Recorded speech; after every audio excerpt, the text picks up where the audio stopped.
In Brenham, a beautiful and significant restoration is in progress. When Lucille and Bill Welch bought the property in 2016, they saw the potential behind land that once housed exotic animals. They named it Little Creek Farms for the creek lined with live oak trees. It was 104 acres and quite a bit of open area, and it had running water on it, which we liked, and it had an old house, which I always like. The main house, which is a 1920s house, had been renovated 40 or 50 years ago, and it all was in need of redoing.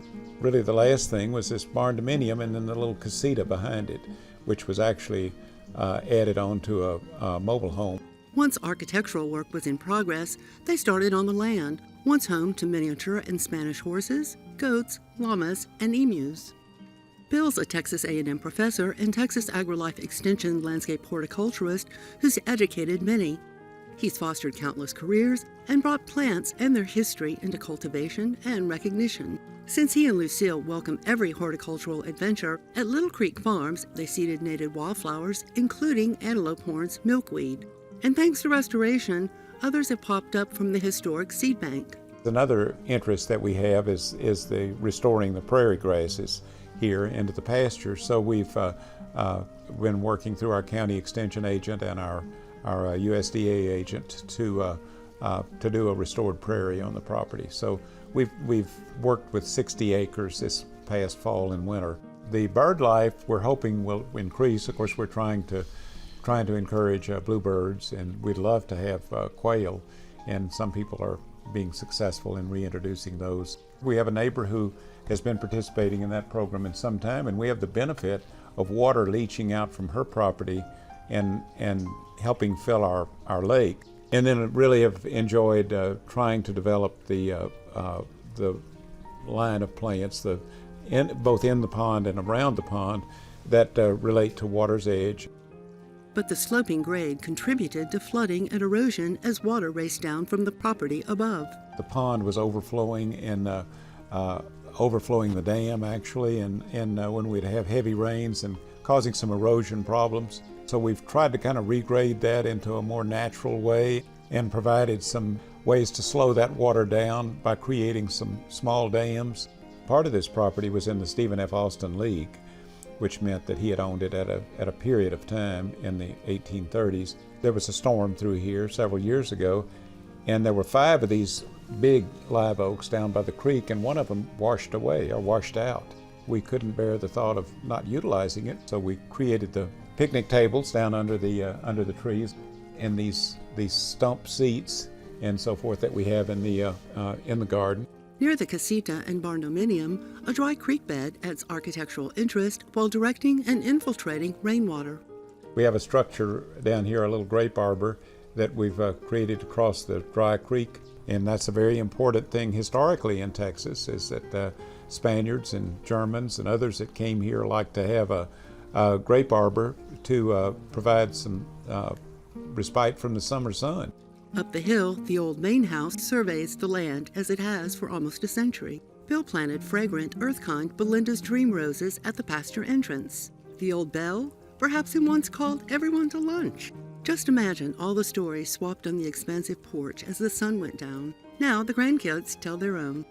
Of course, the pool makes a big splash with the grandkids. No doubt, its roses will prompt future summertime memories. Well, we have to have low-maintenance roses if we're gonna have them. And the Katy Road pink around the pool is the Rose Rustler group found that along Katy Road back in the 70s. It blooms consistently and needs no disease protection. Pam's pink honeysuckle adorns the arbor. Pam Puryear, one of the original Rose Rustlers, found it in her grandmother's garden. Bill's former student, horticulturist Greg Grant, identified and propagated it. A new gazebo frames the renovated fountain nook for contemplative moments. Back downhill, the casita's a smaller getaway with intimate Texas-style charm. On cool nights, its flower-bordered patio attracts conversation around the fire pit. Step up to the barndominium, once home to miniature horses and their artificial insemination breeding. And it had a lab in it. It was air-conditioned, a bathroom, and it even had one corner we assume was a bedroom, because it had bedroom furniture in it. Lucille and Bill worked with landscape architect Bob Ruth to renovate. He looked at this site with us early on, and he got excited about some of the potential in the site and the potential in the architecture. We found what looked like a piece of an old arbor out in the pasture. Bob said, well, let's look at it as a possibility at the entrance to the barn dominium. And now our next phase is to get a rose on it, and of course the Peggy Martin rose was my choice. I was involved in the finding and the promotion of the Peggy Martin rose. They top every structure with ornamental roof cresting. That's the little piece of decorative work that goes on the ridge of the roof. And that was something that was done in earlier Texas homes. And I found one years ago, and I had it recreated. There's a craftsman in Brenham that recreates metal objects like that. From plants to objects, everything at Little Creek comes with a treasured memory.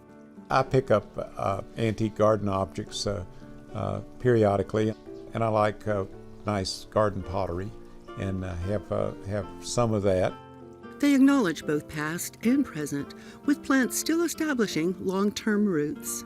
They're not all deer resistant. We've had a few issues with the deer here and there, but they are tough.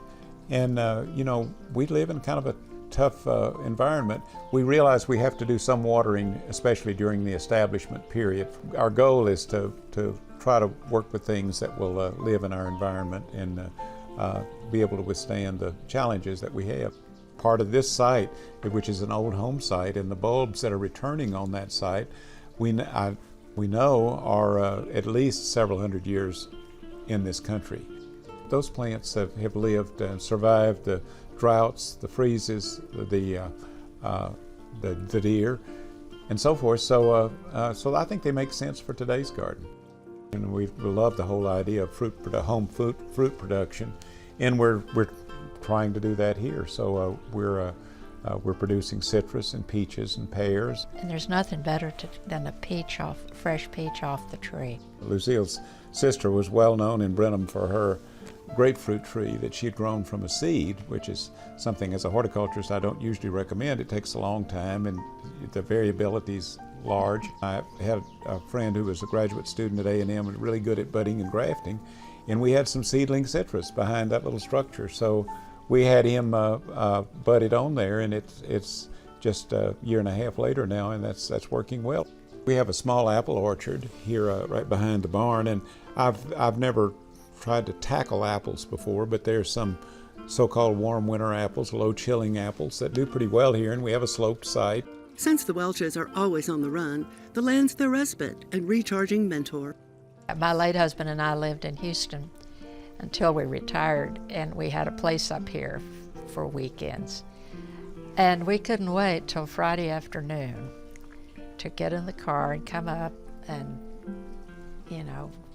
we'd say, go dig in the dirt. It would get rid of all those frustrations that you accumulated in the last week. What we like to do is to select the good things from the past and perpetuate them so that people know that these good things were done then. We have all of these cultural influences in our garden, the Spanish, the French, the English. It's really interesting to see new gardens coming together but still having some of those influences from the past.